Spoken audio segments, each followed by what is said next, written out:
హర్షవీణ మరో వీడియో విడుదల చేశారు. కొంతమంది జనసేన నాయకుల వల్లే పవన్ కళ్యాణ్ అనారోగ్యానికి గురవుతున్నారని తెలిపారు. ఒక్కరు నడి రోడ్డు మీద తనను కొట్టాడని, ఈసారి కొట్టడానికి వస్తే నోటితో కాదని చేతికి పని చెప్తానని అన్నారు.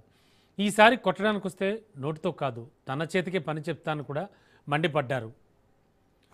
ఒక్క దెబ్బ పడ్డా తన పరువు, పార్టీ పరువు పోతుందన్నారు. అరవ శ్రీధర్ గురించి ఈస్ట్ గోదావరి నుంచి విజయవాడ నోవాటెల్ వరకు లాగొచ్చని చెప్పారు.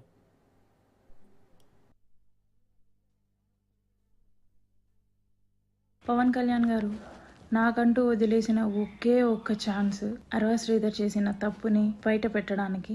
అదే త్రిసభ్య కమిటీ, జనసేన త్రిసభ్య కమిటీ ఆన్ అరవ శ్రీధర్. ఇంకా దాని వివరణ రాకముందే, ఇంకా దాన్ని ఫైనల్ జడ్జ్మెంట్ రాకముందే స్టిల్ ఎంత చెప్పినా సరే ఒక మనిషికి అదే పని రిపీట్ చేస్తూ ఉన్నాడు అంటే అతనికి పార్టీ నుంచి ఒక లెటర్ అయినా వచ్చి ఉండాలి, ఇండైరెక్ట్గా లెటర్ అయినా వచ్చి ఉండాలి. ఆ ఇండైరెక్ట్గా లెటర్ ఏమిటో మరి నాకు కూడా తెలీదు. అంత తప్పు లేనప్పుడు ఆ లెటర్ని బహిరంగంగానే బయట పెట్టొచ్చు జనసేన పార్టీ. కానీ అలా ఇండైరెక్ట్గా లెటర్ అనేది రిలీజ్ చేసిందో మరి వీళ్ళే అన్నీ వదిలేసుకొని బయట అలా కండువ కప్పుకొని ఒక కొత్త జెండా ఆవిష్కరిస్తూ తిరిగేస్తున్నారో నాకు అర్థం కావట్లేదు. ఒక దరిద్రుడు, ఒక పనికిమాలినోడు నన్ను కొట్టాడు రీసెంట్గా. వాడేదో పెద్ద సాధించేశాను, ఇంకిది మాట్లాడదు, నేనేం చేసినా సరే ఇది అసలు మాట్లాడే పొజిషన్లో లేదు, భయపడిపోయింది, ఇంకా కోడూరులో తిరగదు అనేసి అనుకుంటున్నారేమో. ఈసారి కొట్టడానికి రండి, నేను నా నోట్తో కాదు చేతికే పని చెప్తాను ఖచ్చితంగా.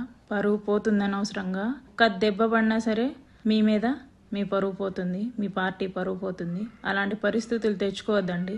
లాస్ట్ టైం నీ ఏజ్కి గౌరవం ఇచ్చో, లేకపోతే నేను షాక్లో ఉండేవు, నేను నిన్ను కొట్టలేదేమో, కాకపోతే ఈసారి నా నోటికి కాదు నా చేతికే పని చెప్పడం జరుగుతుంది.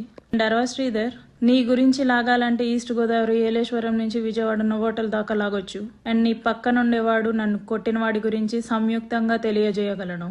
నువ్వు కండువా వేసుకున్నంత మాత్రాన ఏదో సాధించినట్టు కాదు, లిటరలీ పవన్ కళ్యాణ్ గారిని అవమానించినట్టు, పార్టీని ధిక్కరించినట్టు. Shame of you. మగాడి లక్షణం కాదు శ్రీధర్ ఇది. ఆయనలో ఆయన మనస్తాపానికి చెంది మానసికంగా ఒత్తిడికి గురయ్యే కదా ఆయన ఈరోజు హాస్పిటల్లో జాయిన్ అయ్యారు. పవన్ కళ్యాణ్ గారికి అండగా ఉండాల్సిన ఎమ్మెల్యేలు, ఇన్ఛార్జీలు, ప్రజాప్రతినిధులు, ఎవరైనా సరే, కార్యకర్తలు కానీ ఎవరైనా సరే ఆయనకి బ్యాక్ స్టాబ్ వేస్తే ఆయన మానసికంగా ఎవరికి చెప్పుకోలేక హాస్పిటల్లో జాయిన్ అయ్యారు.